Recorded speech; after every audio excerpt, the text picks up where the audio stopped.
Sometimes a single moment can completely change the direction of your life.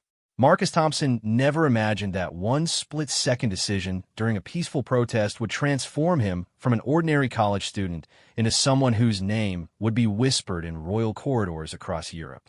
What started as a reflexive kick to defend himself against what he thought was an aggressive security guard turned into an international incident that would test the limits of diplomatic immunity, challenge ancient royal protocols, and ultimately reveal a truth so shocking that it would shake the very foundations of a centuries-old monarchy.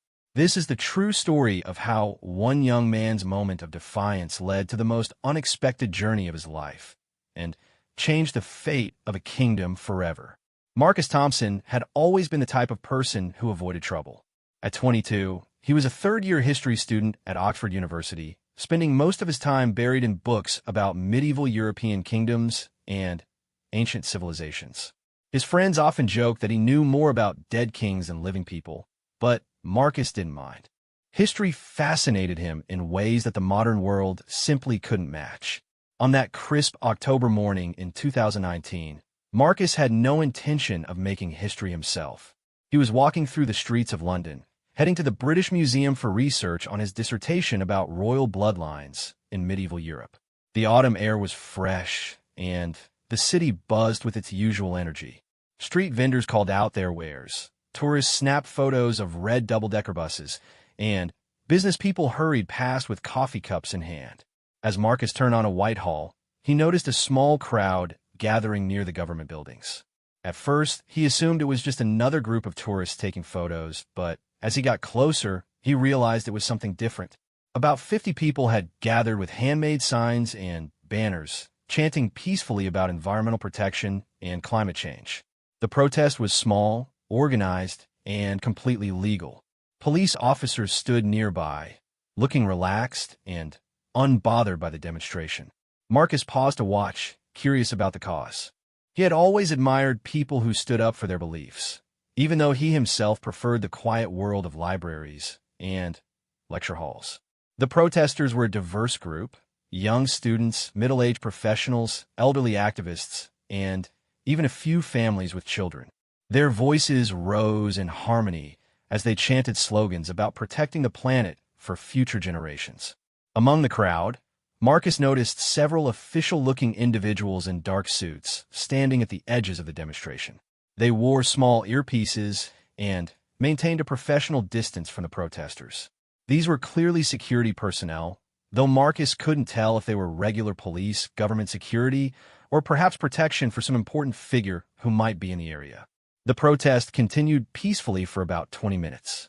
Marcus found himself genuinely interested in their message, and even considered approaching to learn more about their organization. The speakers were articulate and passionate, talking about renewable energy policies and the urgent need for environmental legislation. It was the kind of intellectual discussion that Marcus enjoyed, even if it was happening on the street rather than in a classroom. As the morning progressed, more people stopped to listen. Some passers-by showed support by nodding or giving thumbs up, while others simply observed with curiosity. The atmosphere remained calm and positive. Even the police officers seemed to appreciate that this was a well-organized, peaceful demonstration. There was no tension, no anger, just people exercising their democratic right to express their views. Marcus checked his watch and realized he needed to get moving if he wanted to make his appointment at the museum. He began to turn away from the crowd when he heard a commotion behind him. Voices were raised, not in protest chant, but in what sounded like argument or confusion. He turned back to see what was happening. Near the center of the demonstration, something had clearly gone wrong. The peaceful atmosphere had shifted suddenly. Marcus could see people pushing and shoving, though he couldn't understand what had caused the disturbance. The organized chanting had stopped, replaced by concerned voices and the sound of someone shouting orders. Without thinking, Marcus pushed his way back through the crowd to see if he could help. As a student of history, he had read countless accounts of peaceful protests turning violent, and he felt a responsibility to understand what was happening. Perhaps someone had been hurt, or maybe counter-protesters had arrived to cause trouble. When he reached the center of the crowd, Marcus saw a scene that confused him completely. A man in an expensive-looking dark suit was grabbing at one of the female protesters, a young woman who couldn't have been more than 20 years old. She was trying to pull away from him, clearly frightened and calling for help. The man was much larger than her, and he seemed to be trying to force her to come with him. The other protesters were shouting at the man to let her go, but he ignored them completely. He had the bearing of someone accustomed to being obeyed, and he acted as though he had every right to manhandle the young woman. Marcus couldn't understand what was happening. Was this man a police officer making an arrest? If so, why wasn't he identifying himself or explaining what the woman had done wrong? The woman continued to struggle, her voice rising in panic. "Let go of me," she cried. "I haven't done anything wrong. Someone help me." The desperation in her voice cut through Marcus like a knife. Around them, other protesters were filming with their phones and demanding that the man identify himself and explain his actions. Marcus looked around for police officers, but the ones he had seen earlier seemed to have disappeared. The security personnel in dark suits were nowhere to be seen either. It was as if all official presence had melted away just when it was needed most. The crowd was growing agitated, but no one seemed willing to physically intervene. The man in the suit said something to the woman in a language Marcus didn't recognize. It wasn't French or German or Spanish, languages he might have expected to hear in central London. The woman shook her head frantically and continued to try to break free. Whatever the man was saying, it was clearly making her more frightened, not less. Marcus felt his heart racing. Every instinct told him that what he was witnessing was wrong. The woman was obviously in distress. The man was using force against someone much smaller than himself, and no one in authority seemed to be doing anything to help.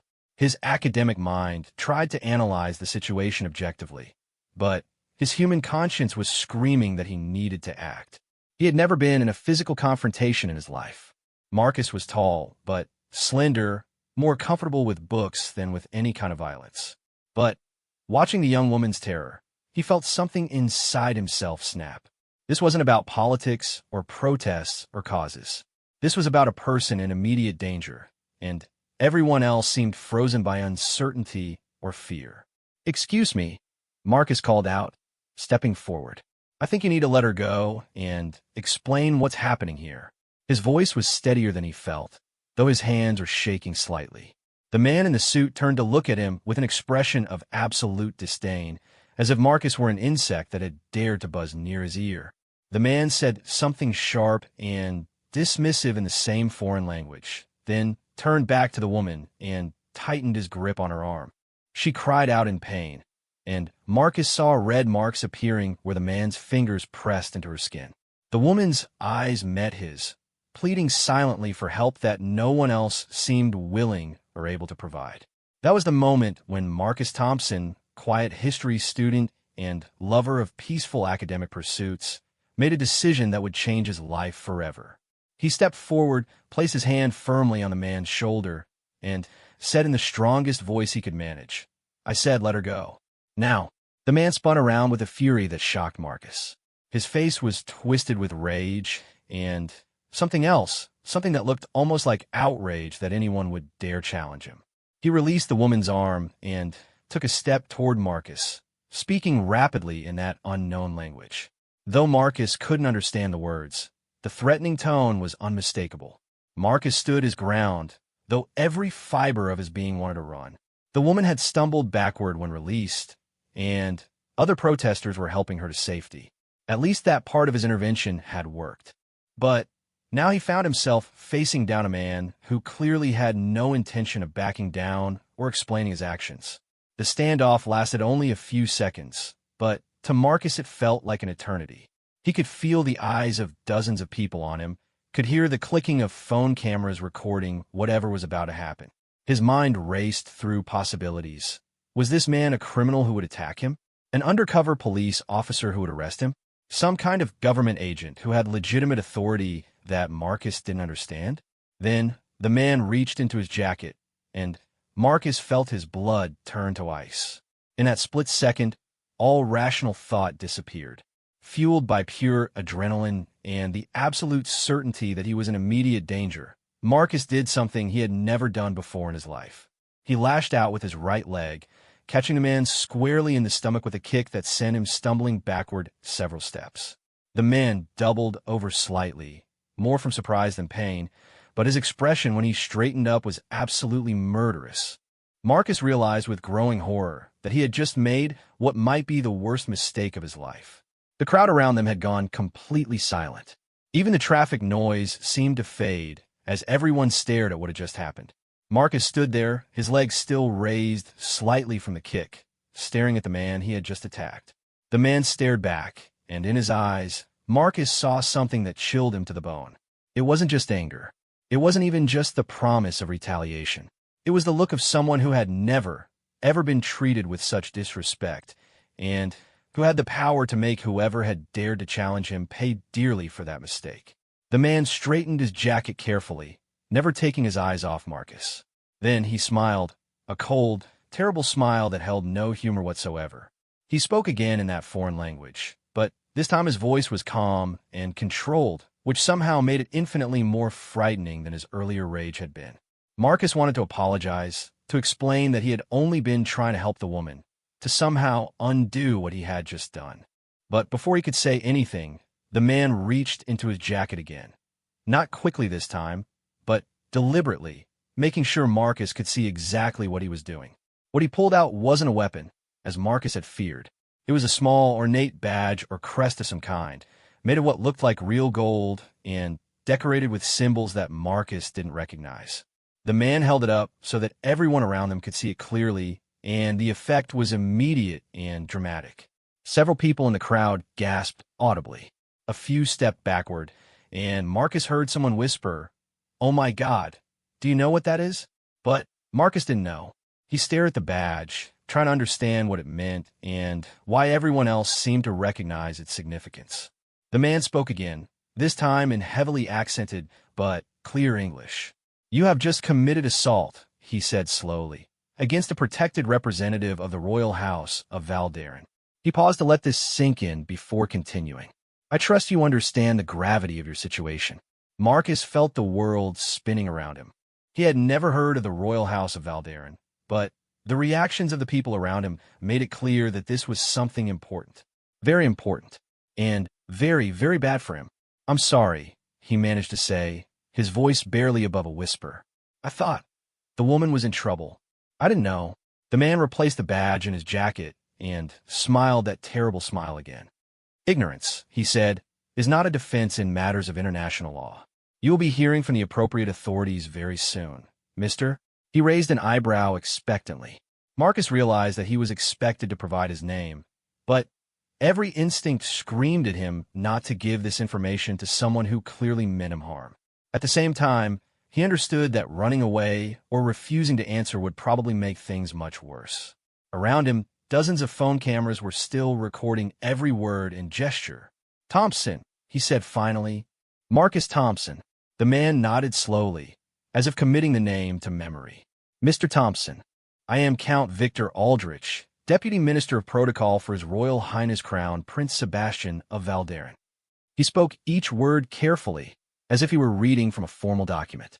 "You have committed an act of aggression against a representative of a sovereign nation.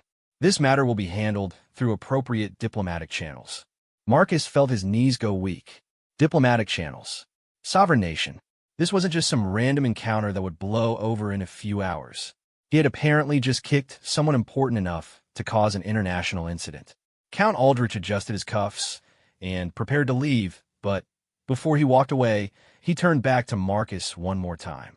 "I would suggest, Mr. Thompson, that you contact a very good lawyer. You will need one." With that, he turned and walked through the crowd, which parted before him like water. Marcus stood there, surrounded by protesters and bystanders, all of whom were staring at him with mixtures of sympathy, amazement, and horror. The young woman he had tried to help approached him hesitantly. "Thank you," she said quietly. "I don't know what he wanted with me, but thank you for helping." She paused, looking worried. "But I'm really sorry about what just happened to you. I had no idea he was someone so important." Marcus nodded numbly. He wanted to tell her it was okay, that he would do it again if necessary, that protecting people was more important than protecting himself from consequences. But All he could manage was a weak smile before the full weight of what had just occurred crashed down on him. As the crowd slowly dispersed and the protest came to an unplanned end, Marcus found himself alone on the sidewalk, staring at the spot where Count Victor Aldrich had been standing. In the space of 5 minutes, his quiet academic life had been turned completely upside down. He pulled out his phone with shaking hands and called the only person he could think of who might know what to do. His older sister Emma was a lawyer, though she specialized in corporate law rather than international incidents. When she answered, Marcus struggled to find words to explain what had happened. "Emma," he said, "I think I just kicked a royal guard or something, and now I'm in serious trouble with some country I've never heard of." There was a long pause on the other end of the line. Then Emma said, "Marcus, please tell me this is some kind of joke." "I really wish it was," Marcus replied, and began to tell her the whole incredible story. Emma Thompson arrived at Marcus's small Oxford apartment 3 hours after his frantic phone call, carrying a briefcase and wearing the focused expression she typically reserved for her most challenging corporate cases. As a senior associate at Henderson, Briggs & Associates, she had handled complex international business disputes, but nothing quite like what her younger brother had described. "Tell me everything again," Emma said, settling into Marcus's worn armchair and pulling out a legal pad. "And this time I need every detail you can remember. What he looked like, exactly what he said, what that badge or crest looked like, everything." Marcus went through the story once more, trying to recall details he hadn't noticed at the time. The man, Count Victor Aldrich, had been tall, maybe 6 feet, with graying hair and what Marcus now remembered as an expensive watch. His accent had been unusual, not quite German or Eastern European, but something Marcus couldn't place. The badge had been ornate with what looked like a lion and some kind of crown, though Marcus admitted he hadn't gotten a good look at it. "And you'd never heard of this royal house of Valderin before today?" Emma asked, already typing on her laptop. "Never," Marcus confirmed. "I mean, I know a lot about European royal families because of my research, but that name doesn't ring any bells at all. Maybe it's a minor principality I missed in my studies." Emma's expression grew increasingly concerned as she searched online. "Marcus, I'm finding very little information about Valderin.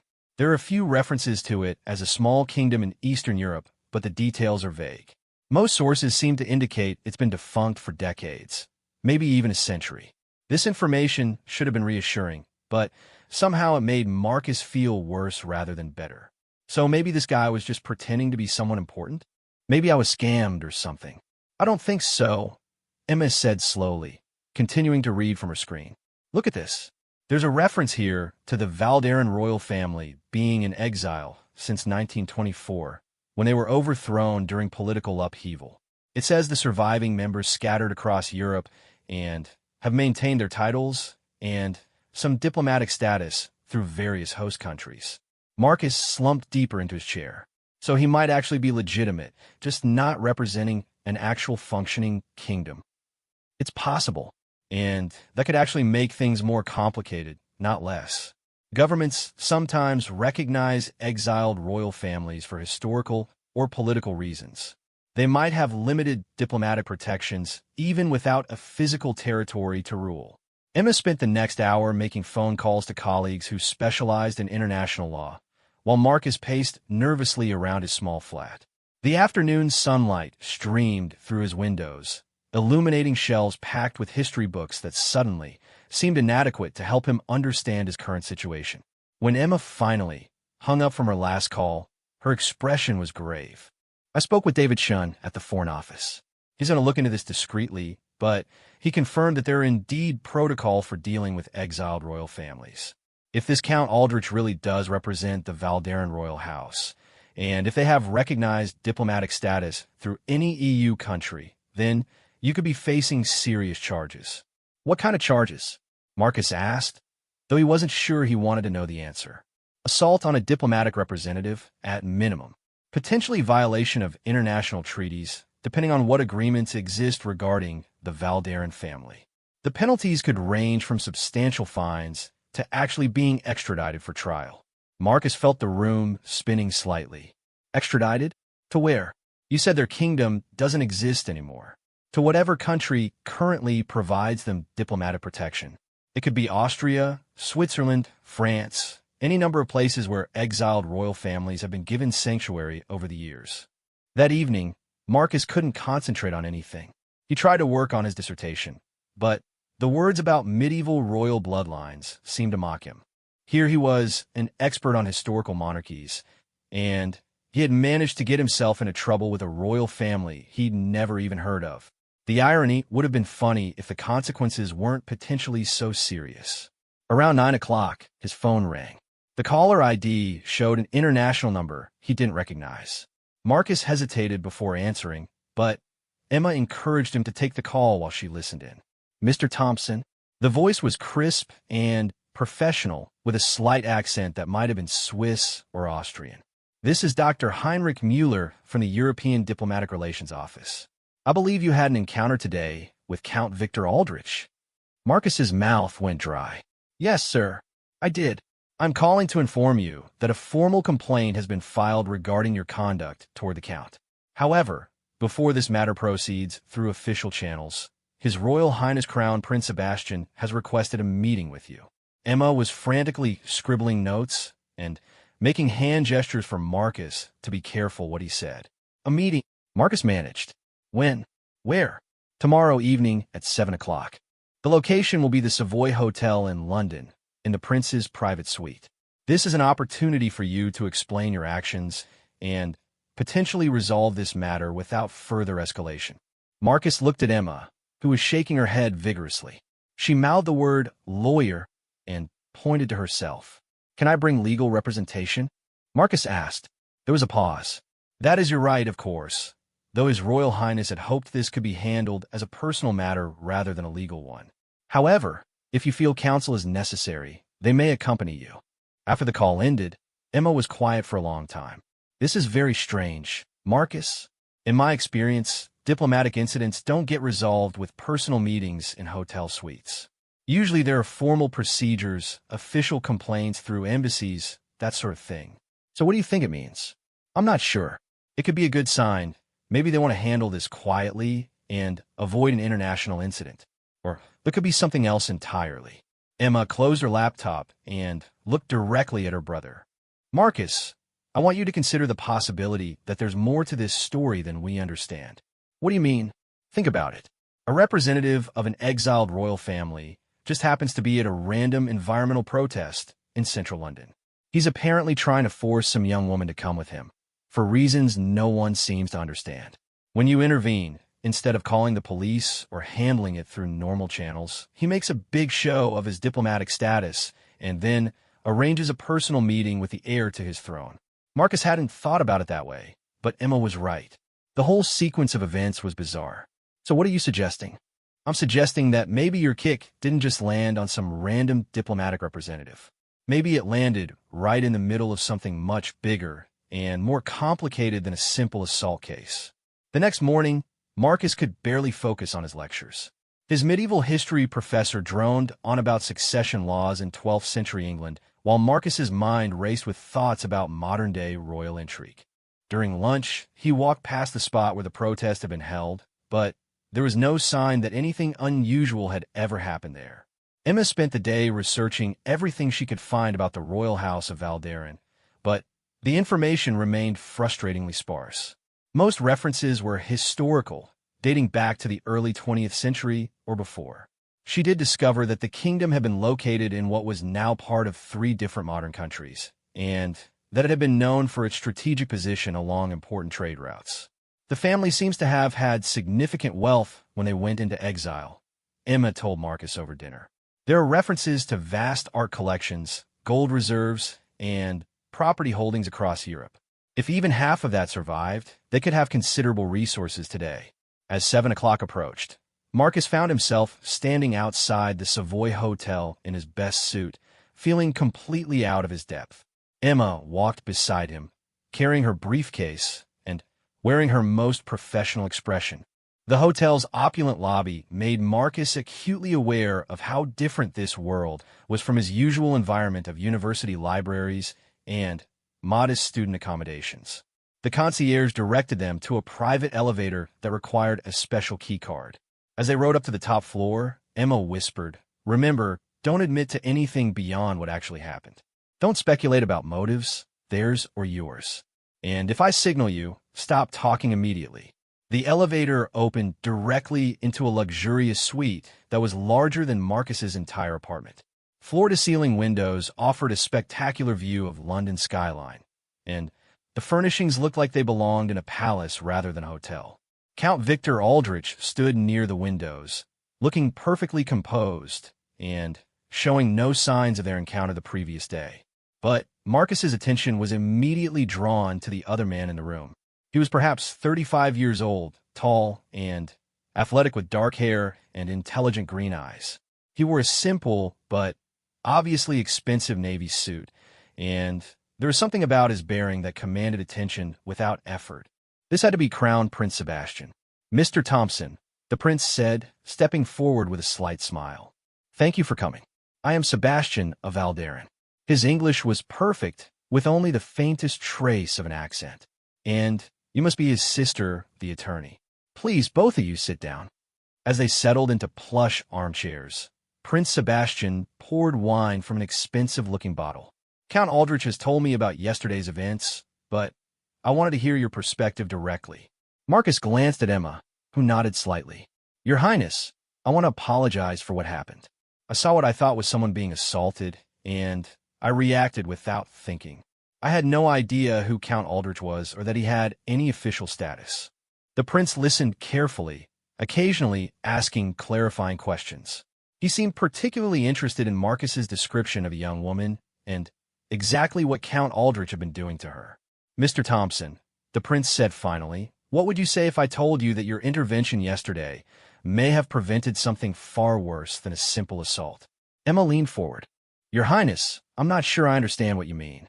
Prince Sebastian was quiet for a moment, seeming to weigh his words carefully. "Count Aldrich was not in London on official business yesterday. He was there pursuing a personal agenda that I knew nothing about until this incident brought it to my attention." Count Aldrich's face had gone pale, but he remained silent. "The young woman you helped," the prince continued, "her name is Sophia Reyes. She's a graduate student in European history at King's College London. More importantly, she is the great-granddaughter of Elena Valderan, who was my grandfather's younger sister." Marcus felt his world tilt slightly.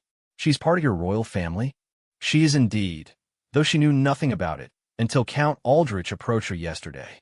Elena fled Valderan during the revolution with her infant daughter and was believed to have died in exile.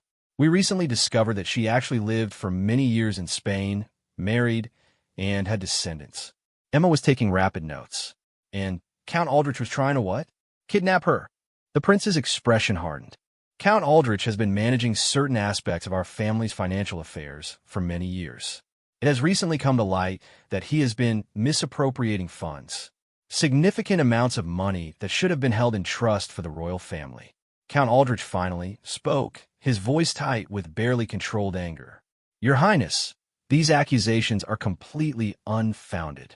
My service to your family has been beyond reproach for 30 years. Has it, Victor?" The prince turned to face the count directly.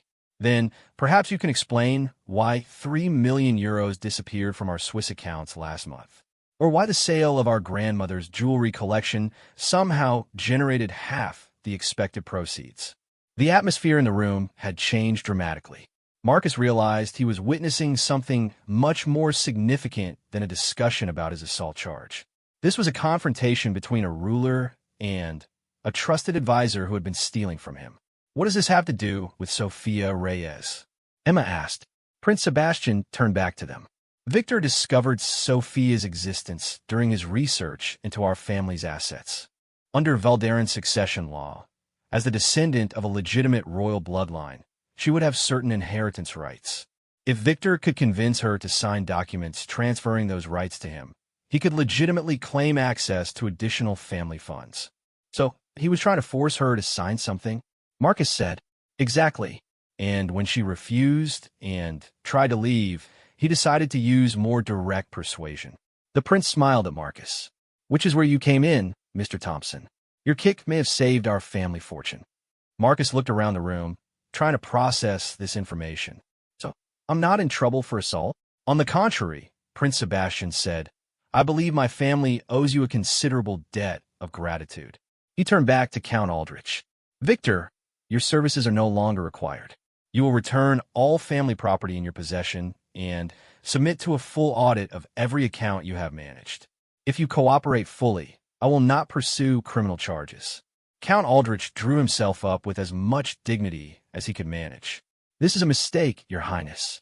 You are acting on incomplete information and allowing emotion to cloud your judgment.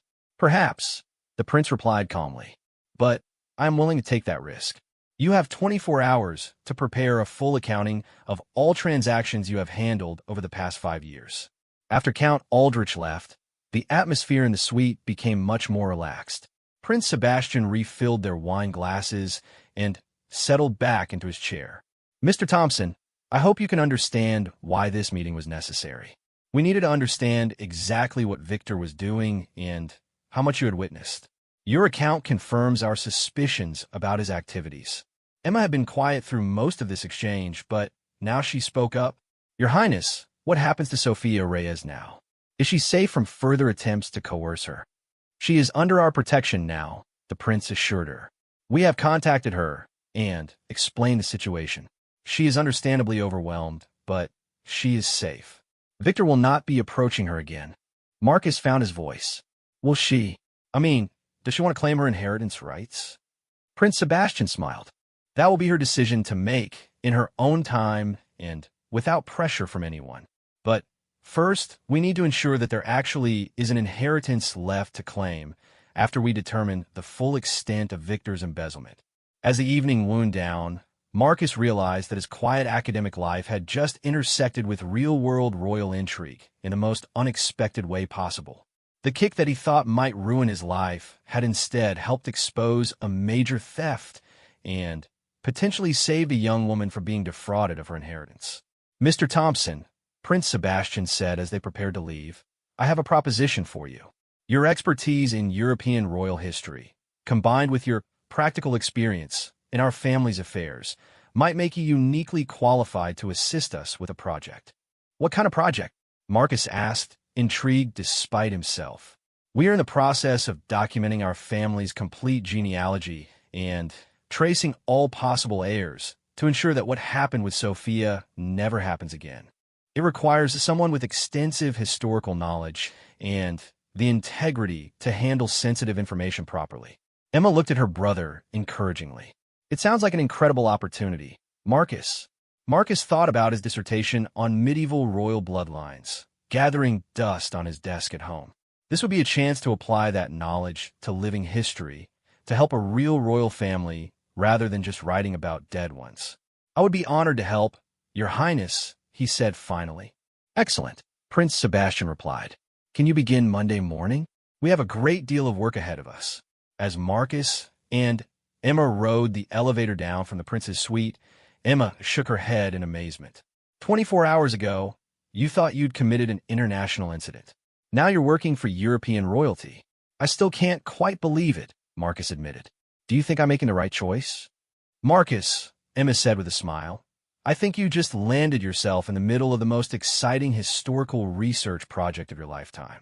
Just try not to kick any more royal guards, okay? Marcus laughed, feeling lighter than he had since the whole adventure began. I'll do my best, he promised. But if they're stealing from royal families, I'm not making any guarantees. Marcus's first day working for the royal house of Valderin began in a way he never could have imagined. Instead of reporting to some grand palace or official building, he found himself standing outside a modest townhouse in Belgravia at 8 in the morning, carrying his laptop bag and wondering if he had written down the address correctly. The brass nameplate beside the door read simply Valderin Foundation, with no mention of royalty or crowns or anything that suggested the headquarters of an exiled kingdom. Marcus pressed the buzzer and was greeted by a woman with a warm Scottish accent who introduced herself as Mrs. Margaret Sinclair, the Foundation's administrative director. You must be Marcus, she said, leading him through a surprisingly modern office space. His Royal Highness is waiting for you in the archives. I should warn you, It's quite different from what you might expect. Mrs. Sinclair led him down a narrow staircase to the basement level, where heavy steel doors opened to reveal a climate-controlled repository that took Marcus's breath away. Floor-to-ceiling shelves lined the walls, packed with ancient books, rolled documents, ornate boxes, and artifacts that clearly dated back centuries. The air smelled of old paper and history. Prince Sebastian stood at a large table in the center of the room, wearing jeans and a simple sweater rather than the formal attire Marcus had seen him in before. Spread across the table were dozens of genealogical charts, old photographs, and documents in various languages.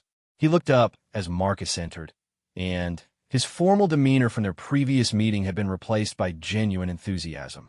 "Marcus, welcome to the real heart of our operation," the prince said, gesturing around the archive. "This is where we keep what remains of our kingdom's official records.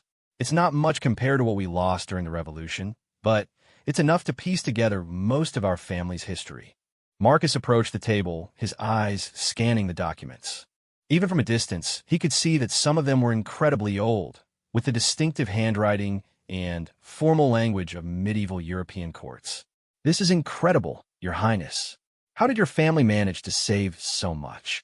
Call me Sebastian, please. We're going to be working closely together, and formality will just slow us down." The prince picked up a leather-bound ledger and opened it carefully. "My great-grandfather saw the revolution coming months before it actually happened. He had loyal servants smuggle the most important documents out of the country piece by piece, hidden in everything from grain sacks to women's skirts." Sebastian showed Marcus a chart that traced the Valderan royal line back to the 14th century. "The problem is that during the chaos of the exile, many family members scattered without keeping in touch. Some changed their names for safety, others married into families in their new countries, and gradually lost touch with their royal heritage. We have branches of the family tree that just disappear into history." Marcus studied the genealogical charts with growing excitement. This was exactly the kind of work he had dreamed of doing during his academic career, but with the added dimension that these weren't just historical figures. They were real people whose descendants might still be alive today. "What exactly do you need me to help you accomplish?" Marcus asked. Sebastian pulled out a folder thick with modern documents. "We've hired private investigators and genealogical researchers across Europe to trace missing family lines. They found dozens of potential descendants, but we need someone with expertise in royal succession laws and historical documentation to determine who has legitimate claims to inheritance rights." Over the next several hours, Sebastian introduced Marcus to the scope of the project. The Valderan royal family had managed their finances carefully during their exile, investing in property, art, and businesses across Europe. Over nearly a century, their assets had grown substantially. But without a clear understanding of who the legitimate heirs were, the family couldn't properly distribute inheritances or even know how many people had rightful claims to the estate. "The situation with Sofia Reyes made me realize how vulnerable we are to fraud," Sebastian explained.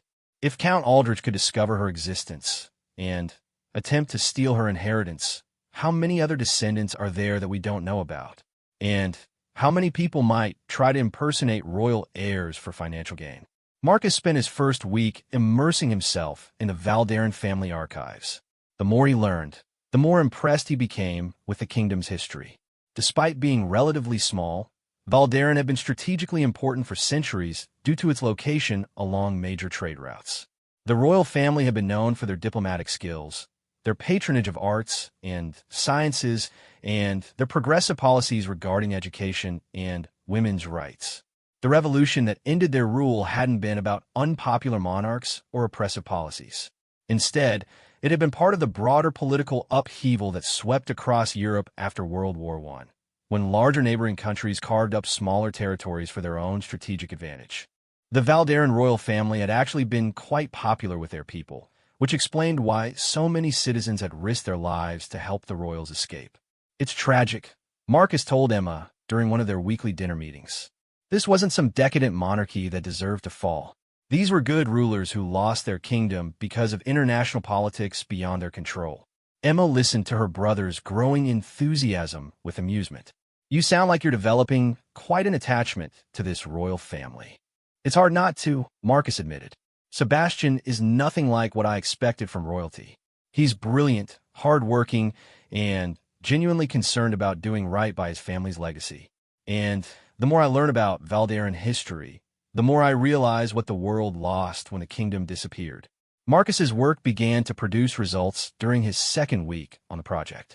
Using his knowledge of medieval succession laws combined with modern genealogical research, he identified several family lines that had been incorrectly classified by previous investigators. Some people who had thought they were distant cousins of the royal family actually had much stronger claims, while others who had assumed they were direct heirs were actually connected through illegitimate lineages that wouldn't have inheritance rights under traditional royal law. His most significant discovery came when he was reviewing documentation about Princess Elena, Sophia's great-grandmother. The private investigators had found evidence that Elena had lived in Spain after fleeing Valderan, but they had assumed she died there in the 1940s. Marcus, however, noticed discrepancies in the dates and began to suspect that the investigators had confused Elena with another woman of the same name. Sebastian, Marcus said excitedly, bursting into the prince's office on a Thursday afternoon.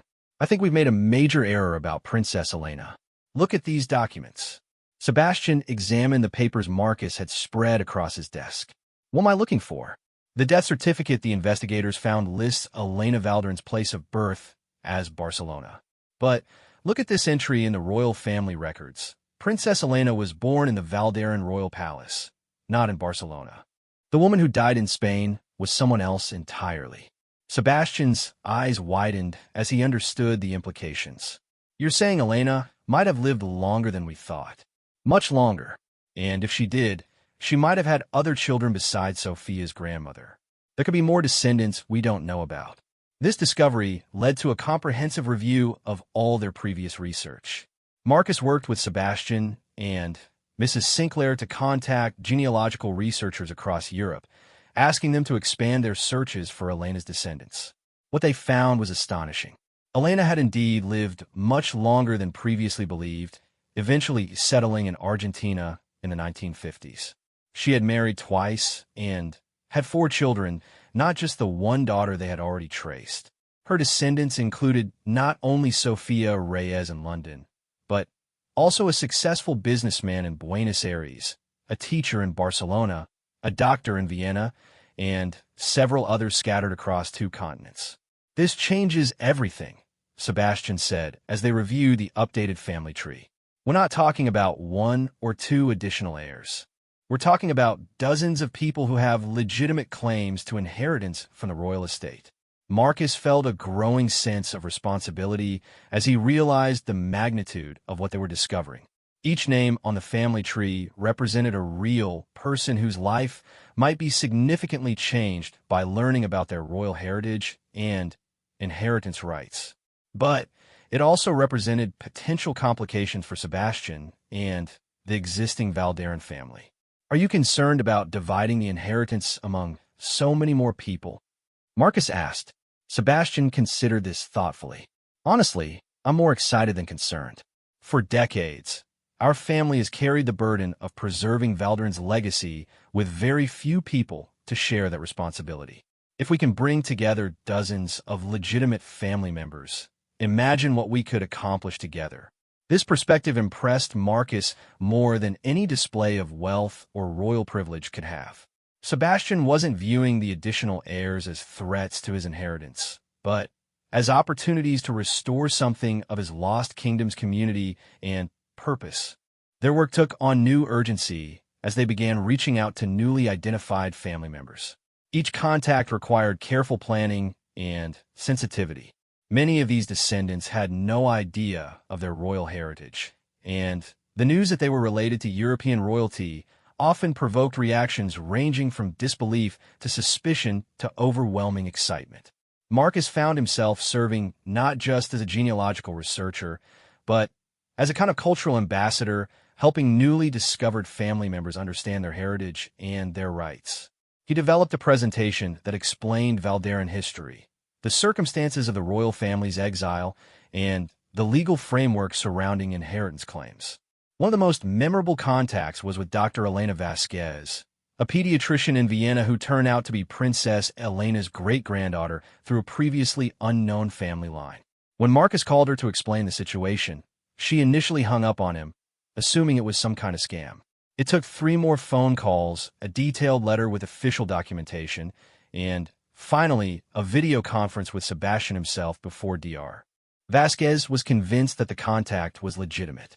When she finally understood the truth about her heritage, she was quiet for a long time. My grandmother always told stories about her mother having come from somewhere important, Dr. Vasquez said finally. But she said it so often that we all assumed they were just fantasy tales to make herself feel special during hard times. I never imagined they might actually be true. Similar conversations took place with dozens of newly discovered family members across Europe and South America. Marcus found each contact deeply moving, as people learned that family stories passed down through generations contained more truth than they had ever imagined. But not every contact went smoothly. Some potential heirs were skeptical of the entire enterprise, suspecting that claims about royal inheritance were elaborate scams designed to steal their personal information or money. Others were intrigued by the possibility of royal heritage, but became angry when they learned that inheritance rights came with certain responsibilities and expectations.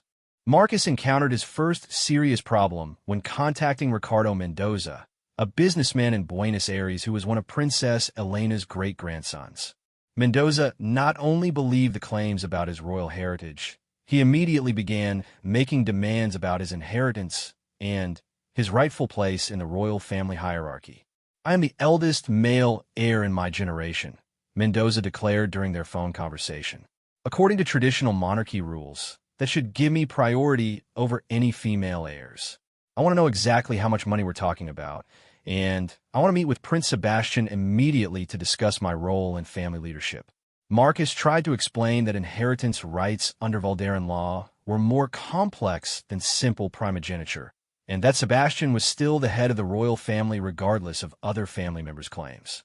But Mendoza became increasingly aggressive, eventually threatening to hire lawyers and pursue his claims through international courts if he wasn't given what he considered proper respect. This conversation forced Marcus and Sebastian to confront a problem they hadn't fully considered. Not every newly discovered family member would be content with a simple inheritance payment. Some might have their own ideas about what their royal heritage entitled them to, including potential challenges to Sebastian's authority or claims to titles and status. "We need to be much more careful about how we handle these contacts," Sebastian said after Marcus briefed him on Mendoza's situation. "Maybe we should involve lawyers from the beginning to make sure everyone understands the legal framework before emotions and expectations get out of control." Marcus agreed, but he also worried that involving lawyers too early might make their outreach seem more like a legal proceeding than a family reunion. The balance between protecting Sebastian's legitimate authority and making newly discovered family members feel welcome was proving more delicate than either of them had anticipated. Their concerns proved justified when, 3 days later, Marcus received a call from a London law firm representing Ricardo Mendoza. The lawyer informed Marcus that Mendoza was claiming that Sebastian's position as head of the royal family was illegitimate, since Mendoza represented an older family line through Princess Elena, who had been the sister of Sebastian's grandfather. "Mr. Thompson," the lawyer said in a crisp British accent, "my client has substantial documentation supporting his claim to be the rightful head of the royal house of Valderan. He is prepared to challenge Prince Sebastian's authority through appropriate legal channels unless this matter could be resolved amicably." Marcus felt his stomach drop. In trying to restore lost family members to the Valderan legacy, had they accidentally created a succession crisis that could tear the family apart? And was he about to find himself in the middle of a legal battle between competing claimants to a throne that no longer existed? When he hung up the phone, Marcus realized that his quiet academic life had just taken another dramatic turn. The royal guard he had kicked to protect a young woman was about to become the least of his problems. The conference room at Henderson, Briggs & Associates had never hosted a meeting quite like this one. Emma Thompson sat at the head of the polished oak table, flanked by 2 senior partners from her firm, while across from them sat representatives for three different claimants to the throne of a kingdom that hadn't existed for nearly a century.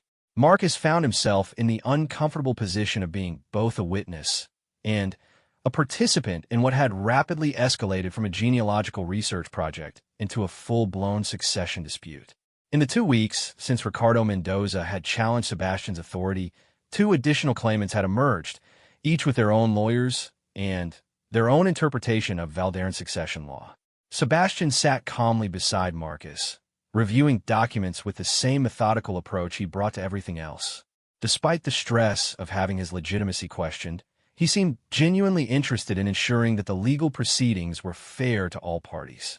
Marcus admired this attitude, even as he worried about what would happen if Sebastian actually lost his claim to family leadership.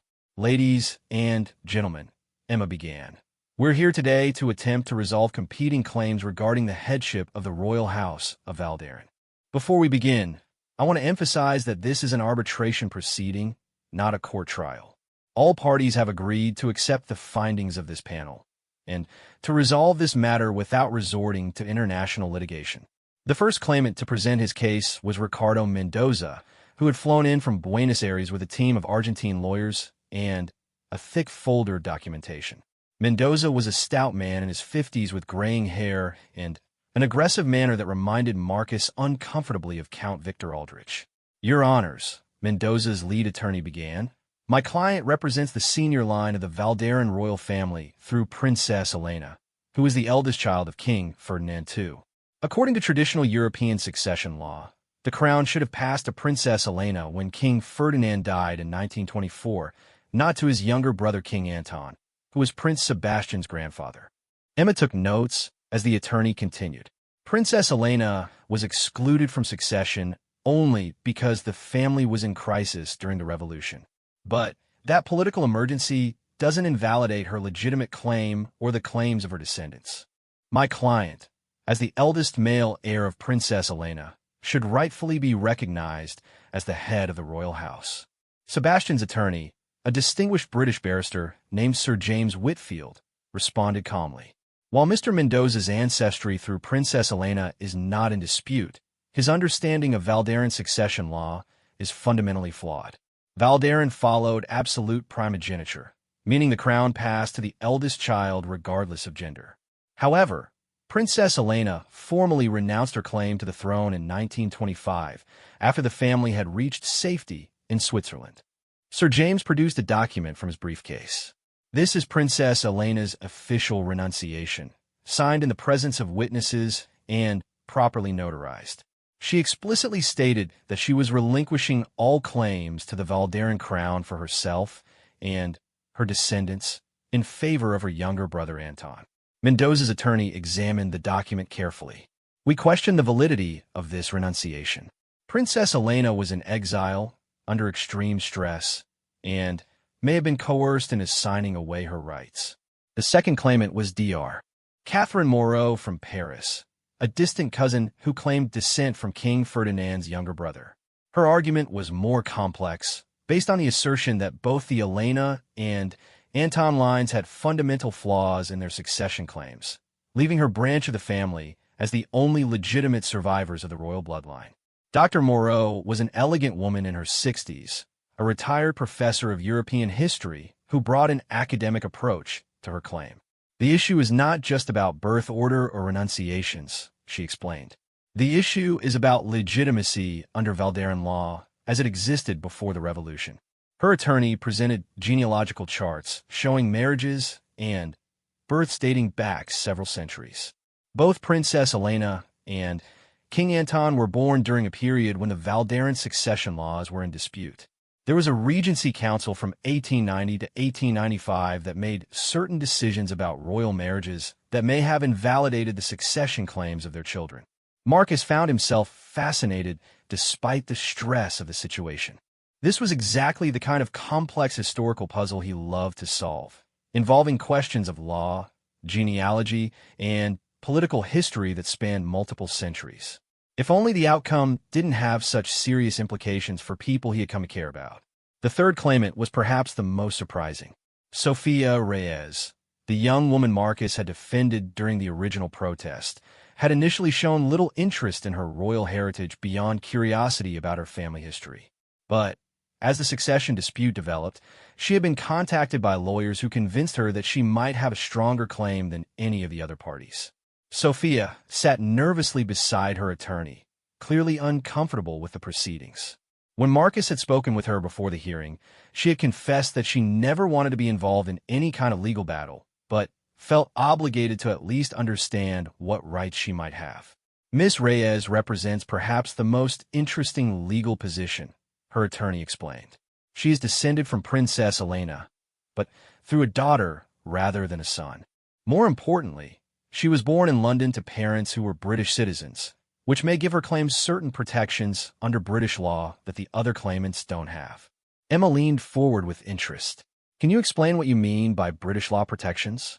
Under the Royal Marriages Act and various treaties regarding exiled royal families, the British government has historically recognized certain inheritance rights for royal descendants born on British soil. Miss Reyes may have standing to claim not just inheritance rights, but actual recognition as a legitimate representative of the Valderan royal house by the British government. This information clearly caught everyone by surprise, including Sebastian. Marcus watched his friend's expression carefully, but Sebastian seemed more intrigued than threatened by this development. After each claimant had presented their arguments, the arbitration panel retired to deliberate. Marcus, Sebastian, and Emma found themselves in a quiet conference room, waiting for what could be a decision that fundamentally changed Sebastian's life. Are you worried? Marcus asked. Sebastian considered this thoughtfully. Not worried exactly. Curious, perhaps. Each of these claimants has raised legitimate questions about our family's history and succession laws. If the panel determines that someone else has a stronger legal claim, then maybe that's how it should be. Emma shook her head in admiration. Most people fighting for their inheritance wouldn't be quite so philosophical about potentially losing it. But that's exactly the point, Sebastian replied. This isn't really about inheritance in the traditional sense. It's about who has the responsibility and the legitimacy to preserve and represent our family's legacy. If someone else is better positioned to do that, then I should support them, not fight them. Marcus realized that this attitude was exactly why he had come to respect Sebastian so much. Even facing the potential loss of his royal status, Sebastian remained focused on what was best for the family and its history rather than what was best for himself personally. Their conversation was interrupted when Sir James Whitfield entered the conference room with an expression that was difficult to read. The arbitration panel has reached a decision, he announced. But I should warn you, it's not exactly what any of us expected. They returned to the main conference room, where the lead arbitrator, a respected judge specializing in international law, prepared to announce the findings. After careful consideration of all evidence and arguments presented, the judge began. This panel has determined that the succession dispute regarding the royal house of Valderan cannot be resolved through traditional legal analysis. Marcus felt his heart skip a beat. What did that mean? The judge continued. The problem is that each claimant has presented valid arguments based on different interpretations of Valderan law, different historical evidence, and different legal frameworks. Princess Elena's renunciation appears legitimate, but questions about its circumstances are reasonable. The Regency period decisions affect all royal marriages of that era, but their validity is disputed. British law protections may apply to Miss Reyes, but their scope is unclear. Sebastian leaned forward. So what does that mean for our family? It means, the judge said, that this panel recommends an entirely different approach to resolving this matter. Rather than attempting to determine which single person should be the head of the royal house, we recommend that the Valderan family consider establishing a council structure that recognizes multiple legitimate claimants and allows them to share responsibility for preserving their heritage. Emma was already taking notes. What would such a structure look like? Essentially, a board of directors for the royal family. Prince Sebastian would continue as president of the council, given his existing role and resources. But Mr. Mendoza, Dr. Moreau, and Miss Reyes would all serve as council members with specific responsibilities for different aspects of family business. The judge outlined a proposed structure where Sebastian would handle day-to-day operations and public representation, while the other claimants would oversee genealogical research, historical preservation, financial management, and outreach to newly discovered family members. Major decisions about inheritance distributions or family policy would require agreement from at least 3 of the 4 council members. Marcus watched the faces of the various claimants as this proposal was explained. Ricardo Mendoza looked skeptical, clearly preferring his original goal of being recognized as the sole head of the family. Dr. Moreau seemed intrigued by the intellectual challenge of shared leadership. Sofia Reyes looked relieved that she wouldn't be forced to choose between claiming a throne or walking away entirely. Sebastian spoke first. I think this is a brilliant solution. Our family has been scattered for nearly a century. This would be a chance to bring together different branches and different perspectives in a way that makes us stronger rather than weaker. Dr. Moreau nodded slowly. It would be unprecedented, but then, again, so is our entire situation. A royal family without a kingdom needs new approaches to old problems. Sophia surprised everyone by speaking up confidently. I like that it would let me be involved in preserving our family history without having to become some kind of public figure. I never wanted to be a princess, but I do want to understand where I came from. All eyes turned to Ricardo Mendoza, whose decision would determine whether the proposal could move forward. He was quiet for a long time, clearly weighing his options. Finally, he spoke. I still believe my claim to family leadership is the strongest under traditional law. But I also recognize that traditional law may not be adequate for our current situation. He paused. I'm willing to try this council approach, with one condition. What condition? Emma asked. That we include a mechanism for reviewing this arrangement after 2 years. If the council structure proves unworkable, we should be able to return to these succession questions and resolve them definitively. The judge nodded. That seems reasonable. Prince Sebastian, are you agreeable to that condition? Sebastian looked around the table at his newly discovered family members. Absolutely. If this doesn't work, we'll find something that does. The important thing is that we're working together instead of against each other. As the arbitration concluded and documents were prepared to formalize the new council structure, Marcus reflected on how dramatically his life had changed in just a few weeks. His intervention in a street protest had led not just to his own involvement with the royal family, but to a fundamental restructuring of how that family governed itself. Emma approached him as the various parties began to leave. So, little brother, how does it feel to have helped revolutionize a monarchy? Marcus laughed. Honestly, it feels like this is just the beginning. Now we have to make this council actually work, find all the rest of the missing family members, and figure out what a 21st century royal family without a kingdom should actually do with itself. Sebastian overheard this conversation and joined them. Marcus, I hope you realize that your role in all this is far from over. We're going to need someone to coordinate between the council members, manage the ongoing genealogical research, and help us develop our new procedures. Are you offering me a permanent job? Marcus asked. I'm offering you the chance to help write the next chapter of Valderan history, Sebastian replied. Interested, Marcus thought about his abandoned dissertation, his quiet academic life, and the safe predictability of university research. Then, he looked around the conference room where centuries-old royal succession had just been peacefully revolutionized through discussion and compromise rather than warfare or political maneuvering. When do I start? He said. 6 months after the arbitration hearing, Marcus stood in the grand ballroom of the Dorchester Hotel, watching as representatives from 23 countries mingled with members of the newly expanded Valderan royal family. The occasion was the first annual Valderan Heritage Foundation Gala, an event that would have been unimaginable when Marcus first kicked Count Victor Aldrich in a London street. The transformation had been remarkable. What had started as a succession dispute had evolved into something unprecedented in royal history. A functioning constitutional monarchy without territory, operating as a cultural and charitable foundation dedicated to preserving European heritage and promoting international cooperation. Marcus, now bearing the title of Historical Research Director for the Valderan Royal Council, surveyed the crowd with satisfaction. The council structure recommended by the arbitration panel had not only worked, it had exceeded everyone's expectations.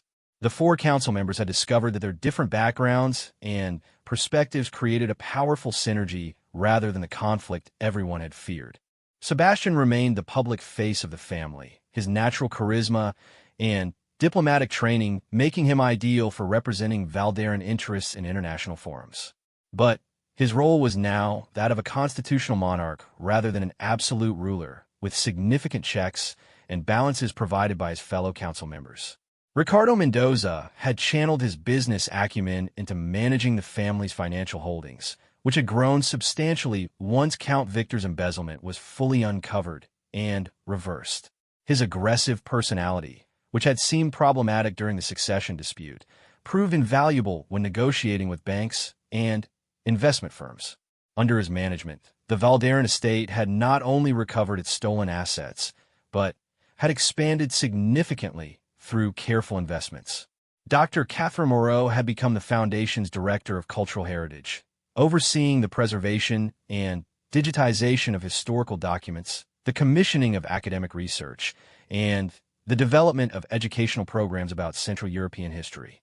Her scholarly background brought intellectual credibility to the foundation's work, while her diplomatic skills helped establish partnerships with universities and museums across Europe. Sofia Reyes had initially been reluctant to accept any official role, but had gradually found her niche as director of family relations. Her natural empathy and communication skills made her perfect for the ongoing work of contacting newly discovered family members and helping them understand their heritage. Under her guidance, the family had grown from 4 known members to over 60 verified descendants living across 6 continents. Marcus himself had become the bridge between the council members, coordinating their various projects and ensuring that their different initiatives supported rather than conflicted with each other. His historical expertise had proven invaluable in resolving questions about family lineage, succession rights, and the interpretation of ancient Valderan laws. But, perhaps most importantly, the Royal Council had given the Valderan family something they had lost during their exile, a sense of purpose that extended beyond mere survival or wealth preservation. Marcus, Sophia approached him through the crowd, looking elegant in a midnight blue gown that had been designed specifically for the gala. "Have you seen the latest numbers from the scholarship program?" Marcus smiled.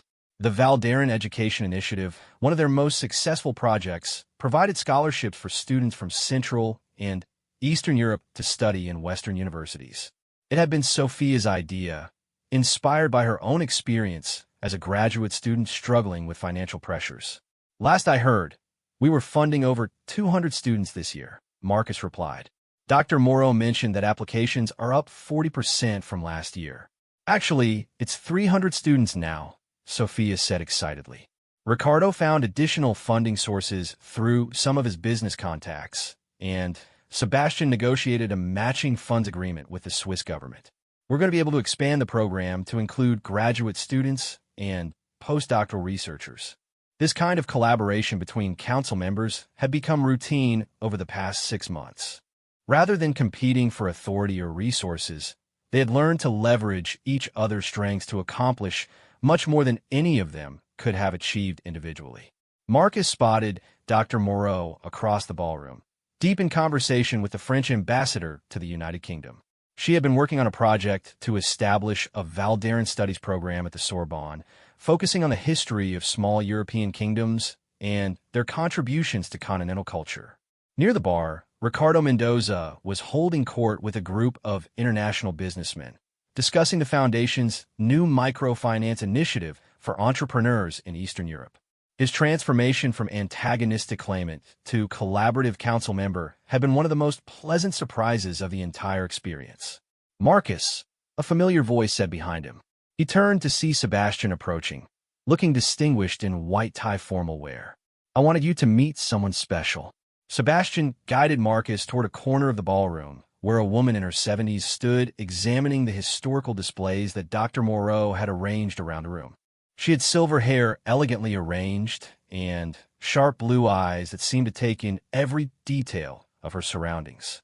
"Marcus, I'd like you to meet Princess Isabella of Valderan," Sebastian said formally. Your research identified her as one of our most senior family members. Marcus's eyes widened.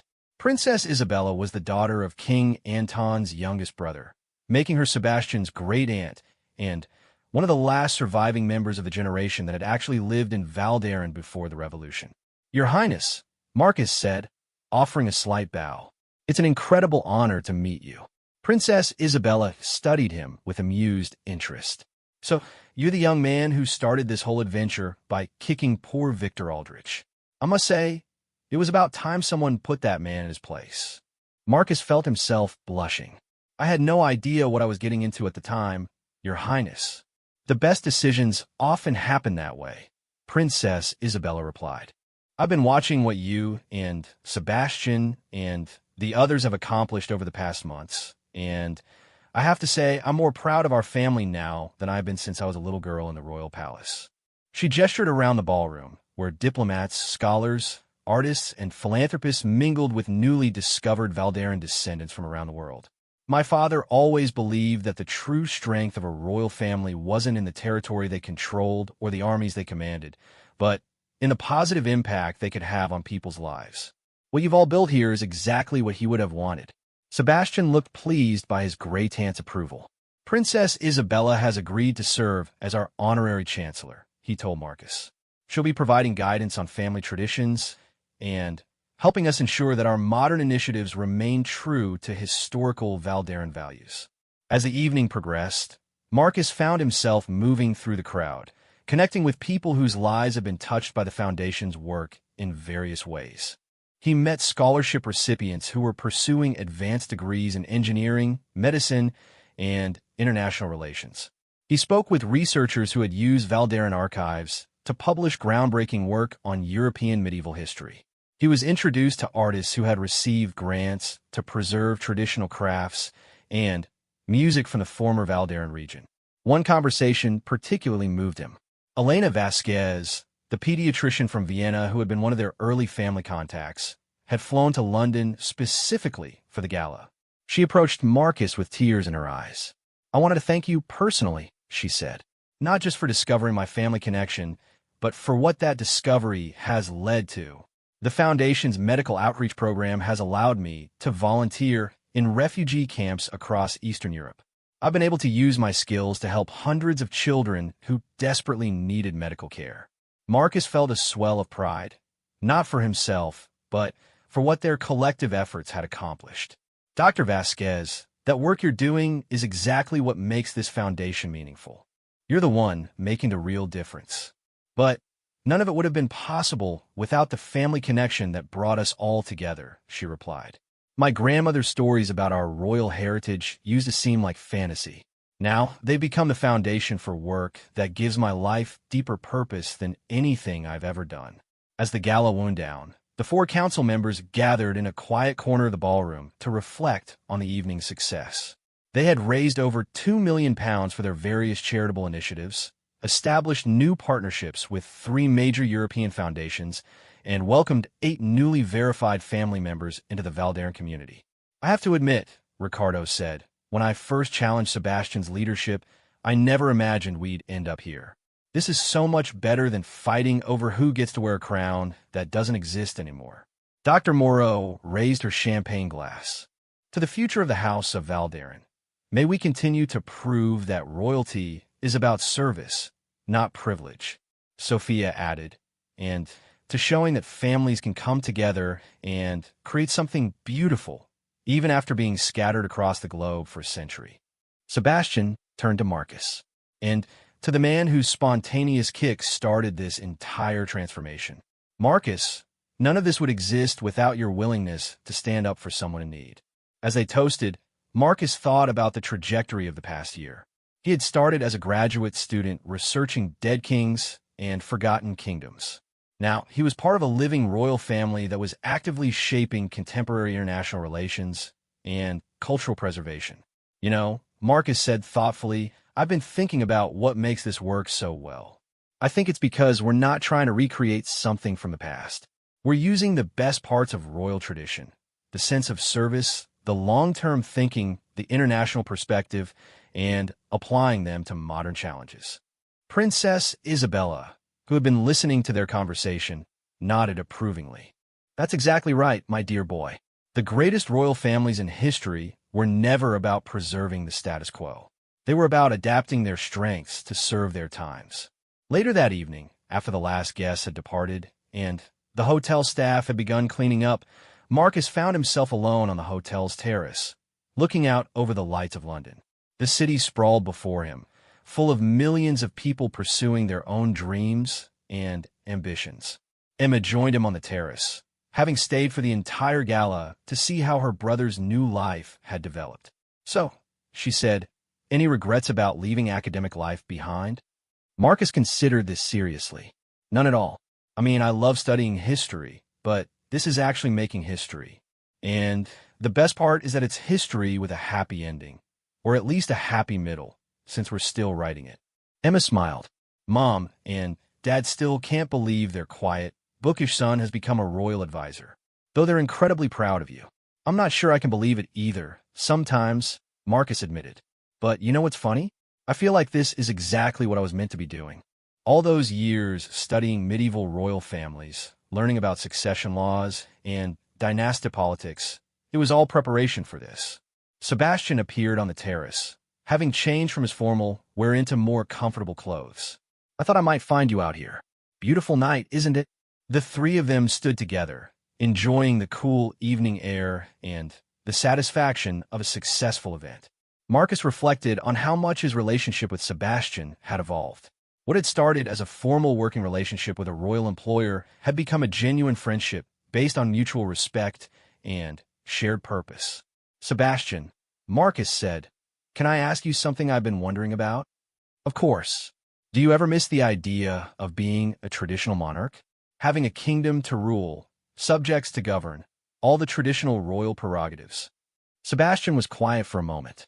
"You know, I think I'm much happier this way. Traditional monarchs spend most of their time dealing with politics, protocol, and paperwork. What we've created lets me focus on the parts of royal leadership that actually matter, bringing people together, promoting worthy causes, preserving important traditions while adapting to modern needs." He gestured toward the ballroom windows, where hotel staff were putting away the Valderan family banners and historical displays. "Tonight, we had diplomats from 23 countries, scholars from a dozen universities, artists from across.